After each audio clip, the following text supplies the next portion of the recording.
Thank you, Mr. President.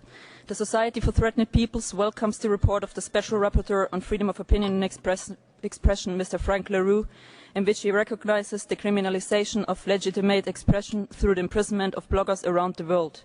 He highlights the situation in China with at least 72 imprisoned bloggers at the end of 2010 and one of the world's most sophisticated and extensive systems of controlling information on the Internet.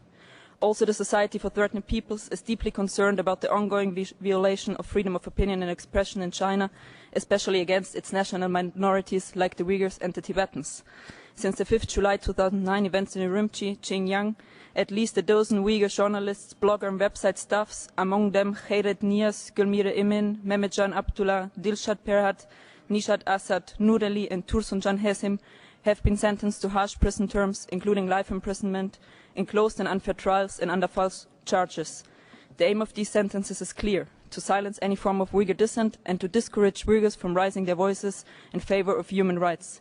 We therefore call on the Human Rights Council to strongly support the full respect of freedom of expression in China and to urge the Chinese government to unconditionally and immediately release all imprisoned Uyghur media workers. Mr. President, in his report, the Special Rapporteur also reiterates that the protection of national security or countering terrorism cannot be used to justify restrictions on the right of expression. However, China, as well as other Shanghai Cooperation Organization member states, are regularly equating Uyghurs' peaceful activities, including the exercise of freedom of speech, with terrorism, separatism and extremism. As an example, the Uyghur refugee Ershid in Israel has been extradited from Kazakhstan to China 6 days ago after Kazakh Supreme Court refused to grant him political asylum, despite the urgent appeal on Mr. Israel sent by 4 UN Special Procedure mandate holders to the Kazakh authorities back in July 2010. Mr. Israel fled China in September 2009 after having provided information to Radio Free Asia about the torture to death of the Uyghur Shohreh Tursun at the hands of Chinese security forces.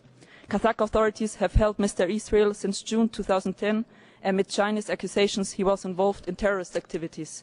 However, we firmly believe that these accusations are fabricated and an attempt to punish him for leaking Mr. Tursun's case. We urge the Human Rights Council to demand both China and Kazakhstan to disclose Mr. Israel's current whereabouts, legal status and well-being. The Human Rights Council must also look into the SCO member states' ongoing prioritization of questionable regional commitments over their international human rights obligations, particularly those obligations enshrined in the International Covenant on Civil and Political Rights, the Convention Against Torture and the UN Convention relating to the status of refugees. I thank you, Mr. President.